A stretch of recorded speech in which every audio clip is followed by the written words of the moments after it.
파리 생제르맹이 어린 선수들로 유럽 대항전에서 우승을 노립니다. PSG가 8강에 진출했습니다. 챔스 16강 2차전을 치러 레알 소시에다드에 2대1로 이겼습니다. 앞선 1차전에서 2대0으로 승리했기 때문에 합계 4대1로 여유롭게 8강행을 확정지었습니다. 이날 PSG는 어린 선수들로 선발 명단을 꾸렸는데요. 브래들리 바르콜라, 워렌 자이르 에머리, 루카스 베랄두 등 어린 선수들이 포지션마다 포진했습니다. 이날 선발된 11명 중 26세 이상 선수는 위카 에르난데스, 파비안 루이스, 우스만 덴벨레 등 3명뿐이었습니다. 구단 역사상 가장 어린 선발진이었습니다.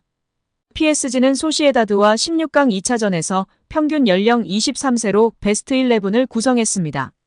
심지어 이강인과 마누엘 우가르테 같은 유망한 자원들은 벤치에서 시작했습니다. 이번 경기가 스페인 원정으로 안심할 수 없는 일전이었음을 감안하면 PSG에 그만큼 유망한 자원들이 많다는 뜻으로 해석할 수 있습니다. PSG는 2010년대 카타르 자본의 힘으로 이름값 있는 선수들을 영입하던 기존 전략을 수정해 2020년대에는 유망한 자원을 수집하기 시작했습니다.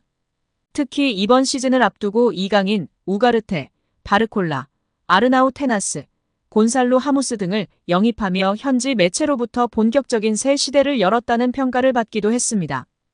유스팀에서 자이르 에머리까지 월반하며 PSG가 장기적으로 유망한 자원들을 배출할 수 있는 물꼬도 텄습니다.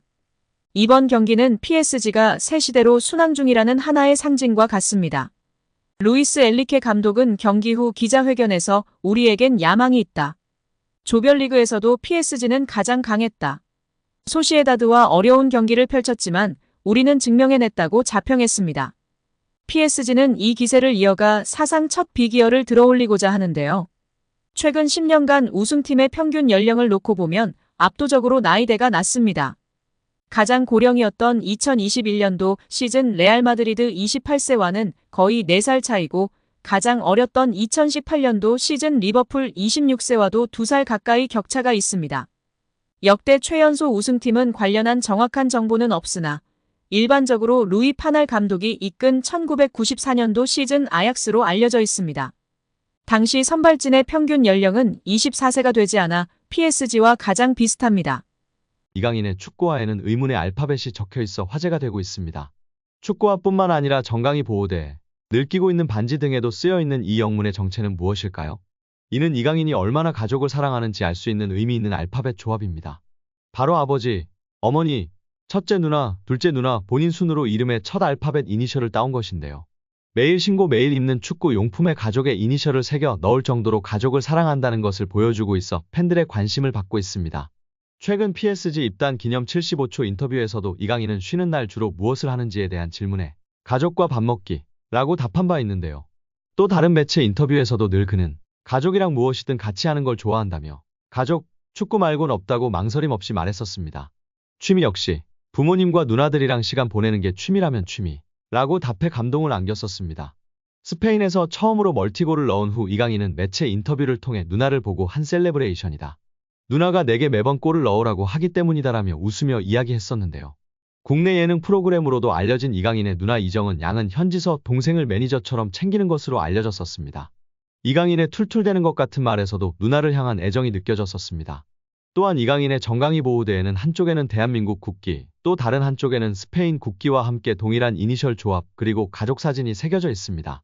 이강인은 2011년 10살 때 온 가족이 스페인으로 건너가 축구선수 생활을 했었습니다.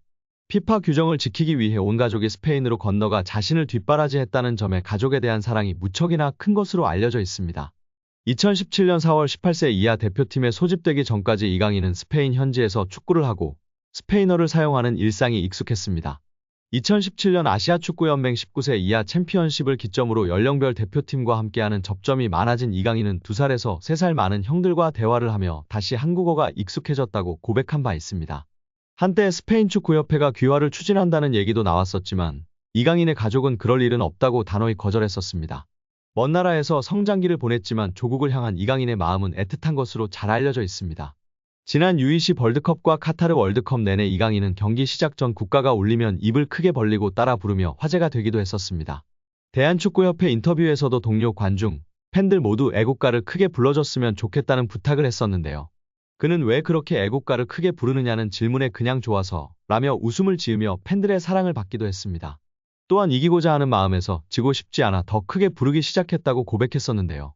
이강인은 포르투갈전에서 상대 선수들이 국가를 크게 부르더라.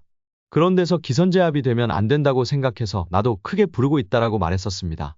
유럽 한복판에서 10대 시절을 보내며 프로 무대까지 왔지만 그 시간 동안 대한민국 사람이라는 정체성을 이강인의 가족이 온전히 품고 있고 이강인 선수도 강하게 애착을 보이고 가족에 대한 고마움도 잊지 않는 것 같은데요. 우리 이강인 선수 지금도 잘 되었지만 앞으로 더욱 성장하며 가족에게 행복을 전하고 우리 국민들에게 행복을 전하는 행복한 축구 선수가 되길 기대하고 응원하겠습니다. 스페인 매체에서 챔스 8강전에서 붙게 될 파리 생제르맹과 바르셀로나를 비교하며 바르셀로나 선수단이 더욱 한 수위라고 평가했는데요. 그 와중에 파리 생제르맹 선수 중에는 음바페와 이강인을 언급하며 이강인 선수의 위상을 다시금 확인할 수 있어 화제입니다.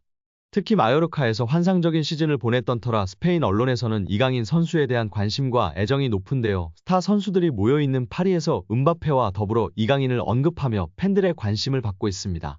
다만 스페인 매체와 보도와는 달리 영국 트랜스퍼마켓에서의 선수단 가치 평가에서는 파리 생제르맹이 바르셀로나를 앞섰는데요.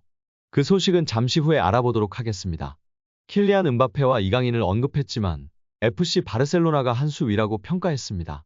프랑스 매체 PSG 토크는 스페인 축구 전문가는 바르셀로나의 스쿼드가 파리 생제르맹보다 뛰어나다고 주장했다라고 전했습니다. 유럽축구연맹은 챔피언스리그 8강 대진 추첨을 진행했고 이강인의 파리와 스페인의 명가 바르셀로나가 맞붙게 되었습니다. 바르셀로나의 올 시즌은 불안하지만 챔피언스리그 5회 우승에 빛나는 전통 강호인 점은 달라지지 않는 사실입니다. 뛰어난 스트라이커를 보유한 두 팀인데요. PSG는 킬리안 음바페 6골을 앞세워 8강에 올랐고 바르셀로나는 비록 이번 시즌 주춤했지만 필요한 순간 마무리해줄 수 있는 로베르토 레반도프스키를 보유했습니다. 보도에 따르면 PSG와 바르셀로나에서 모두 활약했던 리도비크 지울리는 르파리지앵과 인터뷰에서 바르셀로나 선수단의 부상 문제로 PSG가 더 유리한 위치에서 경쟁할 수 있다고 주장했습니다. 이에 스페인 엘 치링기토의 호세 알바레스 호야 기자는 바르셀로나의 선수단이 더 좋다고 반박했습니다. 알바레스 기자는 PSG는 실제로 멋진 선수단을 보유했다. 킬리안 음바페, 마르코 아센시오, 이강인이 있다. 비티냐 역시 좋은 선수다라면서도 그러나 바르셀로나의 라인업이 PSG보다 훨씬 낫다라고 강조했습니다. 두 팀의 첫 대결은 오는 4월 11일 열리는데요. PSG는 홈파르크 대 프랭스로 먼저 바르셀로나를 불러들인 뒤 17일 스페인 바르셀로나로 떠나는 여정입니다.